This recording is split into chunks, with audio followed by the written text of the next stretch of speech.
Hello, everybody. Josh Neighbors here. Locked On Big 12 podcast today, brought to you by BetOnline and BetOnline.net. On today's show, we are previewing the Texas Tech Red Raiders for the year 2022. Joining us, it is Chris Level. He is the publisher of RedRaidersports.com. Also covers Texas Tech over there at Learfield. Chris, appreciate your time talking to us, helping us preview what is going to be a pretty exciting year for the Red Raiders.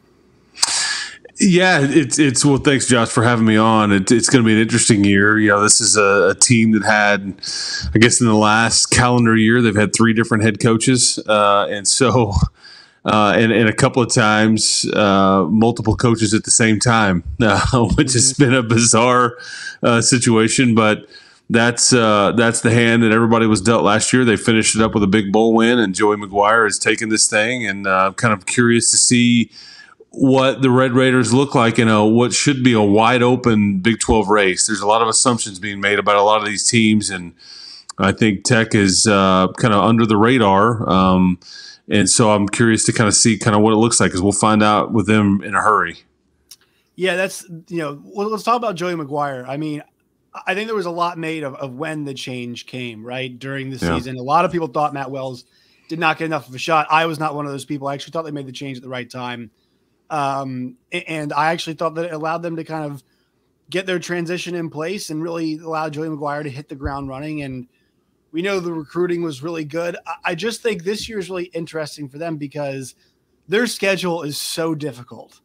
And so I think, to me, it's a matter of, like, how do Texas Tech fans manage their expectations? Like, if this year doesn't go well in terms of wins and losses, how do you make sure you're still happy about where things are going, generally speaking? Because generally speaking, they are going very well. It's just, this is a pretty tough year one with the schedule, I'd have to say. Yeah.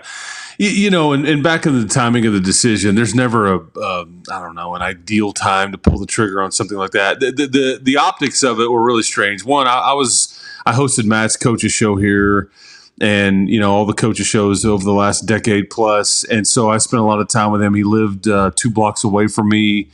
And so that personally, that's tough to watch people and so many families go through all that, because their life just gets, but that's the business. And they were 5-3. That's the part that I think a lot of people had issue with.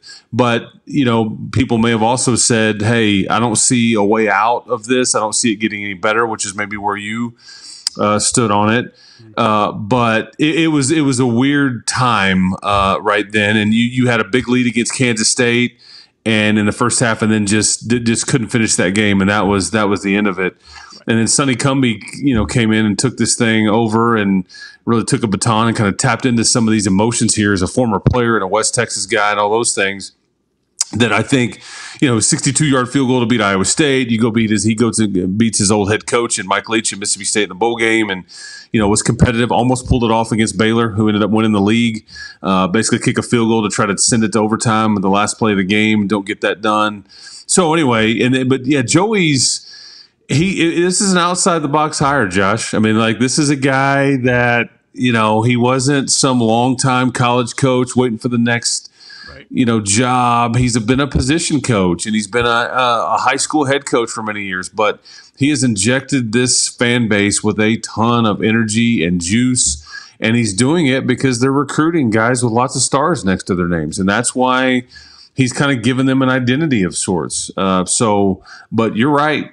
That schedule on paper, that schedule is not pleasant to look at. It's going to be tough sledding, but again, he's got time, you know. But this is a unique home schedule because you have 7 home games, and this may be the last time that the Tech fans see the Sooners or the Longhorns in Lubbock, Texas, for all we know. Yeah, their home schedule. You know, I mean, very interesting. The road schedule is pretty difficult. We'll get into that here in a bit, but Zach Hitley comes in, and I mean, one of the hottest offensive coordinators you could get. And then there is this 3-way quarterback battle. It's really interesting. I think they've got 3 of the better quarterbacks in the league, to be honest. You know, I think these guys that have a chance to start at a lot of places. You know, it's a good problem to have in a lot of ways. Where are we on this quarterback battle between Donovan Smith, between Baron Morton and Tyler SHOUGH? Because there are multiple schools that thought of this. Baron Morton, highly rated recruit. Donovan Smith obviously showed a lot of really good flashes, and I think he would be my pick. And then Tyler Shuck from our friends at Bet Online last year, Chris, hit the 7th best odds of being the number 1 pick heading into the year, and I think that speaks to the kind of talent that he is in terms of just, he looks the part, right? He looks the part. He's got a big arm, can make all the throws that you need. So it's a really interesting quarterback battle. Where do you think Zach Hitley is? Where is the team with it? Are all 3 guys still in the mix, or do you think it's kind of been decisions been made? They have the second scrimmage tomorrow. Okay, team scrimmage in the morning. It'll go for 2 or 3 hours or whatever. But I think at some points, in the last few days ish, I think that the reps have been for the most part fairly even throughout the 3, which is crazy. Sometimes coaches don't. They call their shot after spring. They get into camp just a little bit and go, okay, let's dump all the reps into this guy. But they really let these kids battle it out longer than I think anybody thought.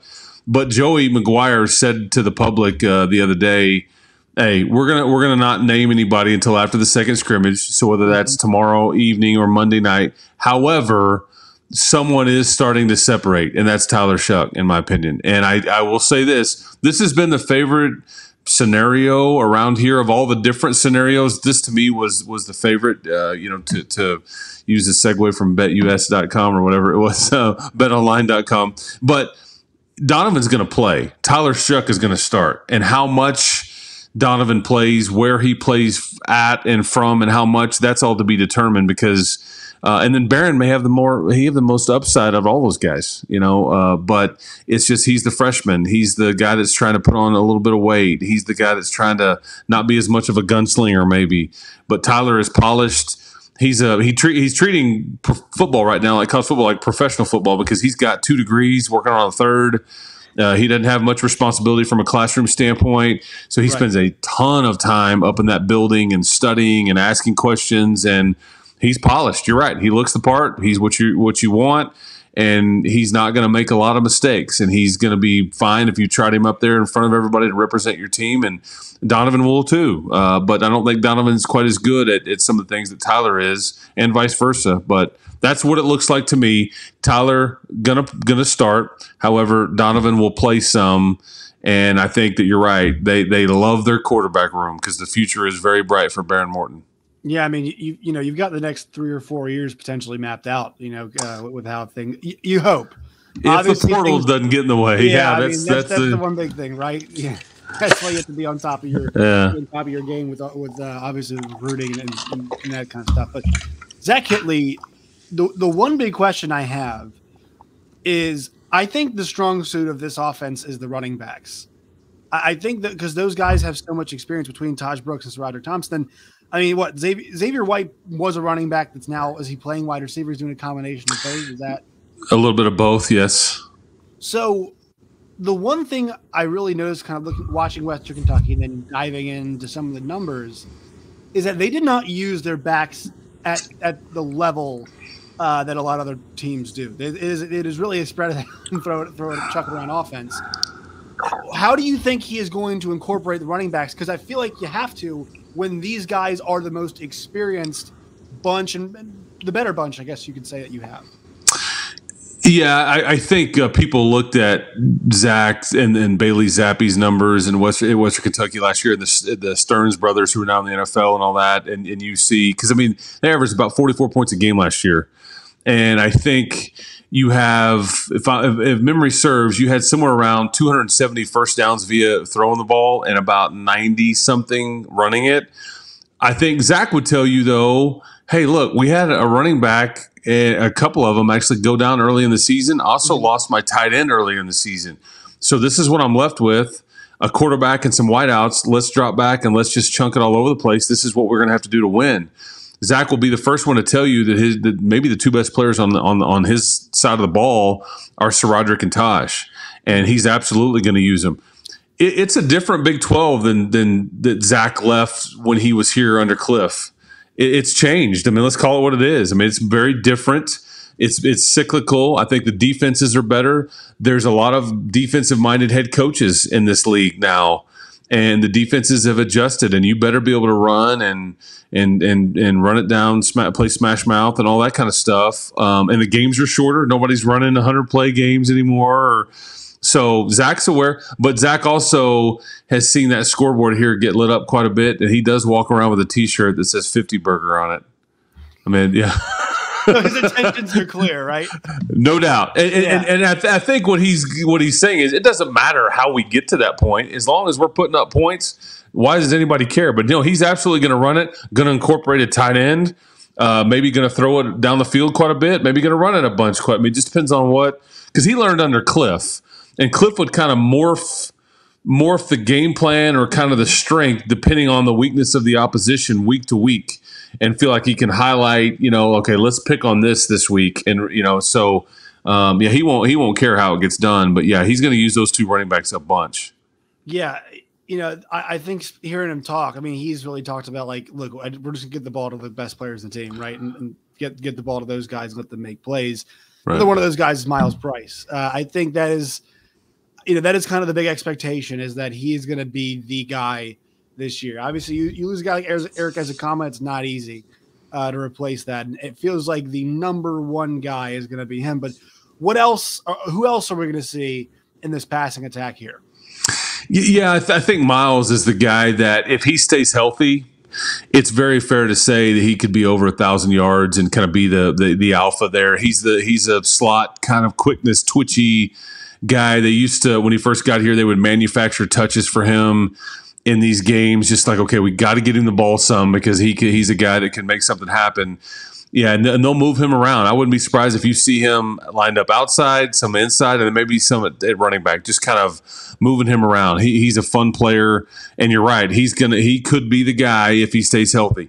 But that's the problem, is Eric was the alpha. He was the guy that was the playmaker. Everybody knew it. Now, he missed some time last year, but when he was healthy, he was the guy that they tried to focus on. In fact, around here, it was like, why are we not trying to force feed this kid? But now he's tearing it up in Dolphins camp.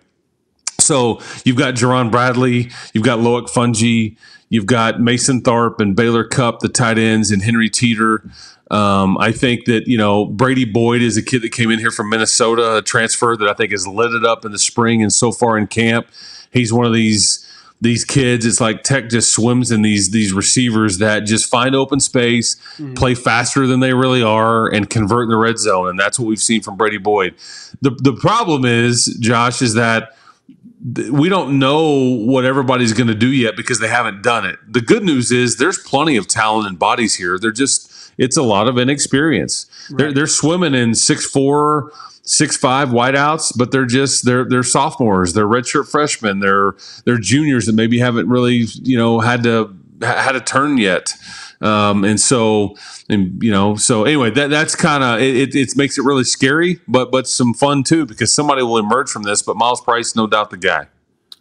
Offensive line, it's a relatively inexperienced group that we're going to see this year, right? I mean, there's not much continuity here.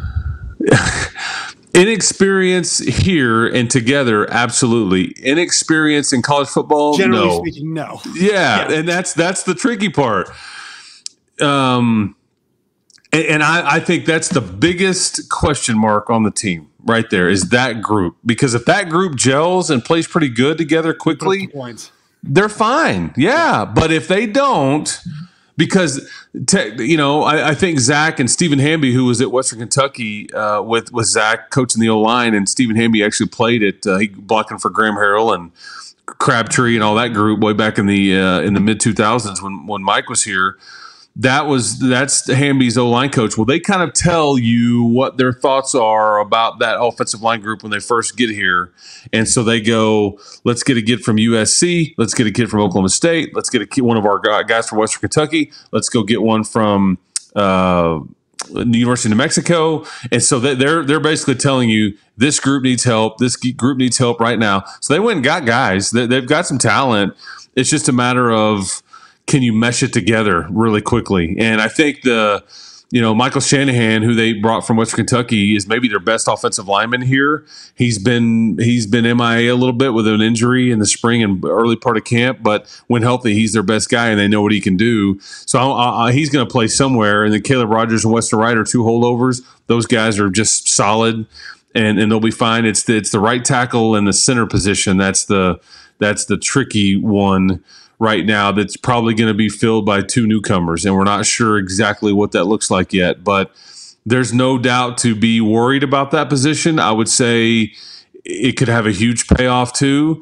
I would also tell you that it may look a lot different in early October than it does in early September as they start to mesh and figure things out and all those things. But yeah, hold your breath. They've got some age in this defense. That's the one thing. So this defense, they bring in Tim DeRuyter, right? He's going to be the defensive coordinator. I mean, scoring defense 95th. Not bad against the run, but maybe that was because they were so bad against the pass that teams were like, why would we run against a team that can't stop the pass?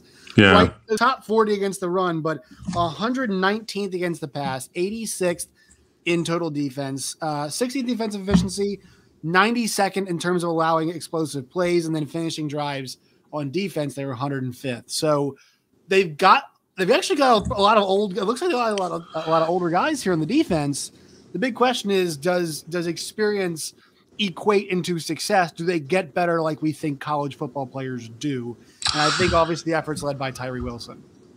Yeah, and I think there's two games last year that really skew those numbers. That was the game in Austin and the game at home versus TCU that just get really sideways quickly. And if you take those out, the numbers don't look near as bad because they finished up the year, against Mississippi State and shut down Will Rogers and the Bulldogs and really kind of tapped those guys out. And I think, but you're right. You need to. They didn't do a good enough job last year of taking the ball away, and I think Joey's got they wear a shirt once a week. I forget, it's like Take 3 Wednesday, but it's like all these coaches all talk about this no matter where they're at. It's like we got to create turnovers. It makes everybody's life easier. But Tyree Wilson, I think they feel like he's a first or second rounder. He must, though, play consistently week in and week out at the level that we saw him at the tail end of last year to achieve that, because he is every bit of 6'6", 270, 275. And he's got some quick twitch to him. He's a problem up front. He's big enough to hold up against the run. He's quick enough to get after you. And I think he had 2 sacks in that bowl game. So that's his challenge, is can I do this week in and week out? Because he checks all the measurables box. But they are old. There is no doubt, especially in the secondary. That's the strength of the team. Yeah. There is no doubt. They've got really, really good corners, and they've got really, really good safety hybrid type guys that can move all over the place. And I love Muddy Waters. I love, they call, Muddy Waters is a great name, by the way, but then they call, Reggie Pearson, his nickname is the funeral director. I mean, how good of a name is that for a DB that'll hit you hard?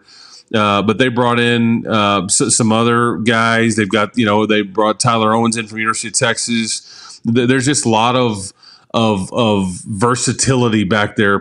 Position flexibility, I think, is what Coach DeRuyter calls it. The position that makes me nervous, though, and I think they're really good up front. They brought some help in up front. They've got holdovers and Hutchings and Tony Bradford. The position that makes me nervous, though, is that Texas Tech, crazy as it sounds, has had really good linebacker play around here for the last several years. Losing Collins, how do you replace a guy like that? You don't. And Rico Jeffers was around here for years and years, and Dakota Allen before that. Mm-hmm. And these are guys that have gotten cups of coffee in the NFL and all those things. But Schooler was just, he was just so solid. So Krishan Merriweather is really the only guy that has played a lot of football that they'll lean on. And so there's some guys that have been in the program and some new guys that are going to surround him. But that's the position that I really kind of wonder about or would question. That's kind of the O-line of the defense, if you will. Right. And we'll see kind of what it looks like. But, Krishan Merriweather's got a lot of pressure on him to kind of stay healthy and produce and beat Colin Schooler, which is not going to be easy to do. The last time I saw Colin Schooler was in Memphis. We're right there in the tunnel. You have this big win. He's got a Hawaiian shirt on. He's got big old giant sunglasses on and a cowboy hat. And I thought, this dude is all swag, man. I mean, he is, and I'll miss him dearly because he was one heck of a college football player. Right. I'm just going through it right now. I'm looking at all the schools here in my notes and looking at there are a lot of good individual linebackers, but I don't know if we have a really strong linebacking core, like a linebacker group that you look at in the Big 12 this year, and you say that's it. That's the group right there. And so I think Texas Tech is not like, I mean, I wouldn't say that they kind of lack a guy like, you heard about, obviously Sean Mayweather's coming back, but they don't have a guy in the middle, like a Daniel Green, they don't have a guy, like what we've heard before, DeMarion Overshone, right? A guy like, White over at Oklahoma. So who is going to, you think it's going to be Merriweather who could be that man in the middle or just lead that? Yeah, well, he's going to be the dude. He's probably one of the most important pieces on their entire team in some ways, just because there's just not really anybody else like him. But I will tell you, and any Tech fan listening, the young man that is going to make the most noise that nobody really knows a lot about now is a guy named Jacob Rodriguez. He played some quarterback at Wichita Falls Rider, about 2 or 3 hours away from Lubbock. He went to the University of Virginia as a quarterback, and he weighs about 225, 230. And he came here as a walk-on, but he left Virginia as a scholarship player. I was like, okay, I just want to get back closer to home. You don't have a scholarship for me. I'll come back. I'll earn it. He's been all over the place. He's got no neck. Trying to envision this kid trying to play quarterback. I'm like, how is this square peg round hole? No, it's just like he looks just like a linebacker, and he's lit it up in the spring. They put him on scholarship. He's going to. I think he's going to be a big. I think he's on scholarship now. If he's not, maybe it's days away. But you know how those secret announcements go, or they surprise that. I mean, if he's not already, I would expect it to be really happen soon. But he's just somebody that he's made plays since the time he stepped on campus. He's just he's really good at footballing, as I like to say. And he's the guy, though, that if he settles in and stays healthy and everything, I think they have a chance to be okay there. But if it all depends on Krishan, it just makes you nervous because they've had some dudes around here lately, as we talked about. And in the schedule, let's get to the schedule. So, do we have to? Yeah, this thing it's a monster. Murray State, Houston at NC State are your 3 non-conference games. Now, look, they got Houston last year. The game this year, where is it? It's in Lubbock. So it's at Lubbock. Yeah. You get a top 25 team in Houston back to back with NC State on the road. Then you get Texas at home. Then you're at Kansas State. Then you're at Oklahoma State. And that just gets you through the first 6. Now, that means things will even out there towards the back end, but I mean, that is a monstrosity of a start. Like really, really tough. Yeah. The scary thing about this schedule is that this season can kind of get away from you early if you're not careful, because you're going to beat Murray State. Okay. So you're going to have one in your back pocket, but then those next 3 is going to really tell the tale of what kind of season you have.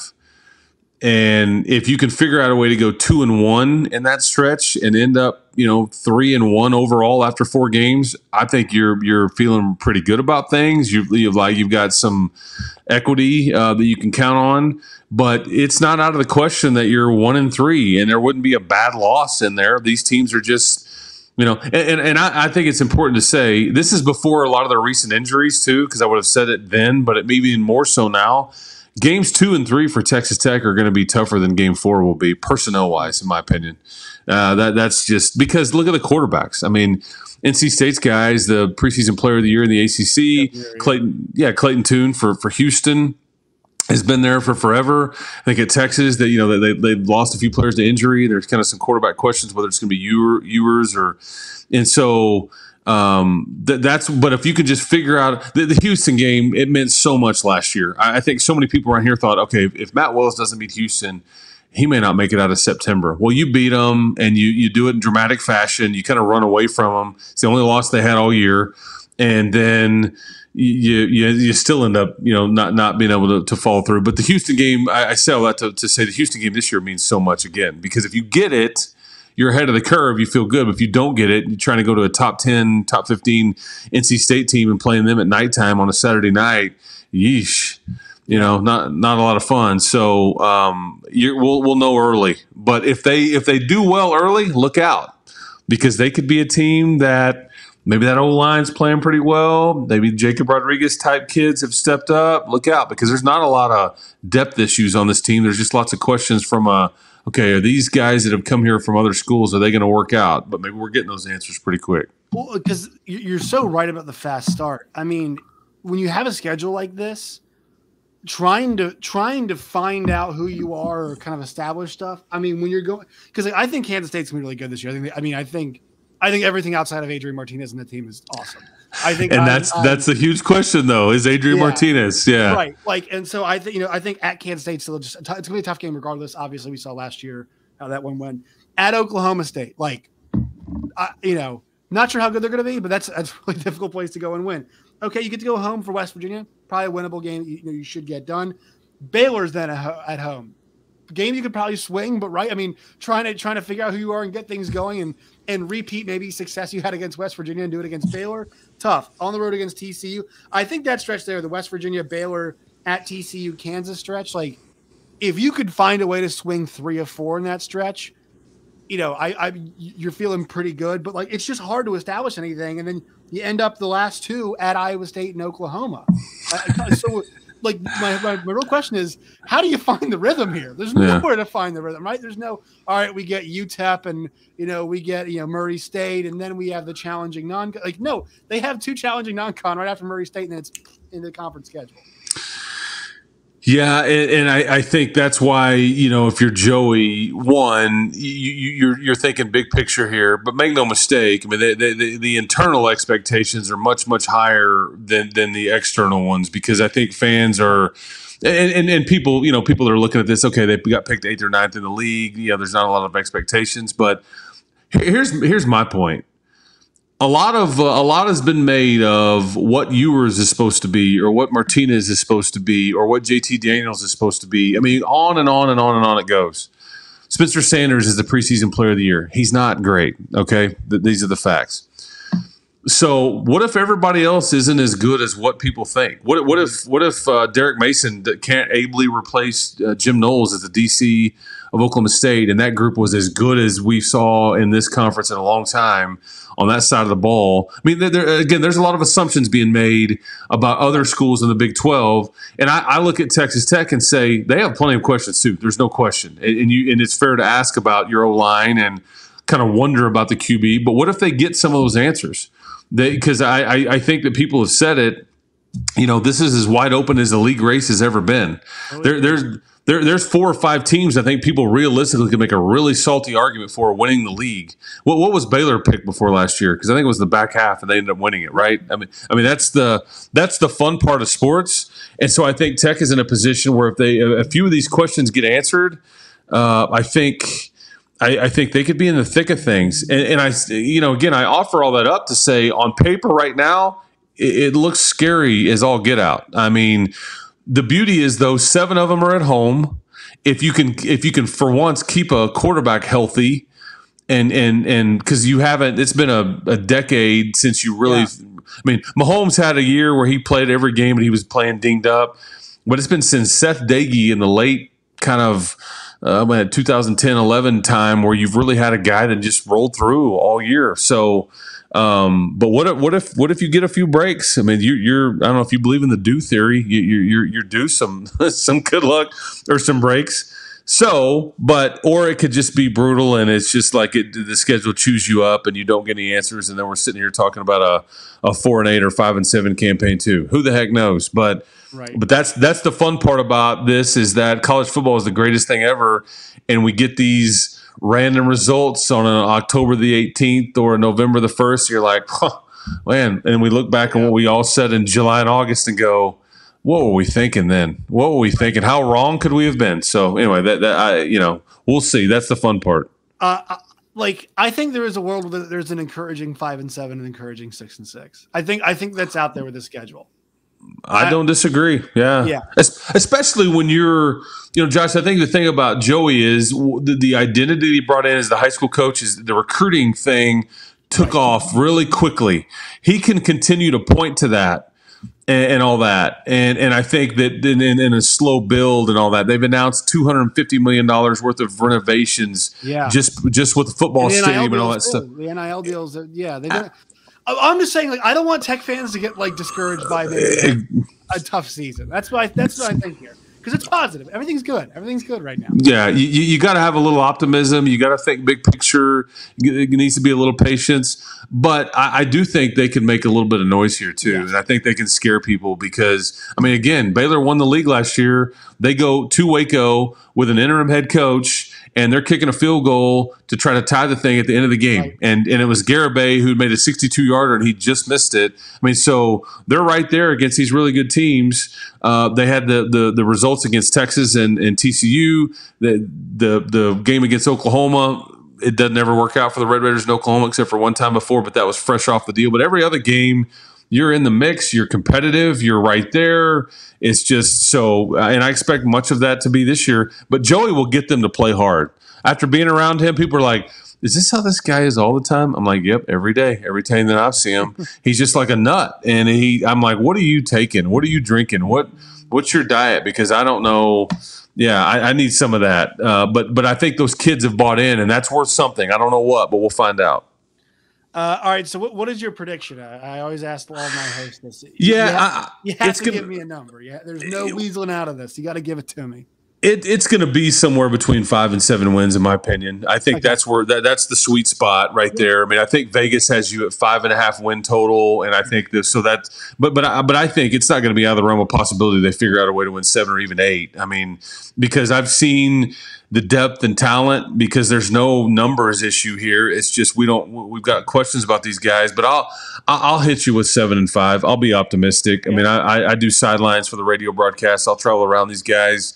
I'll be rooting for him like crazy. There's a lot of – that's the one thing Matt Wells did, Josh, too, is he cleaned up or really created really good people and culture. Mm-hmm. And so there's a lot of good kids over there, not trying to be corny. And so I think when Joey showed up, he was like, wow, there's a tight-knit group. They want to win so bad. So I'll go 7 and 5 if you put me on the record. All right, Chris, where can people find you and your work? And also, you have a big announcement coming up here soon. So where can people check that announcement out whenever that comes? Absolutely. Yeah, I'm on Twitter at Chris Level. We're at Red Raider Sports. We've been there since 2002 with Rivals.com. I obviously do the radio broadcast for the Red Raiders with Brian Jensen, John Harris, who were suspended by Bob Bowlesby last year. It was a joke of a suspension. So I got bumped up from the sideline up into the booth and all that. What a weird week that was. And then I do have something that we will talk about very, very soon.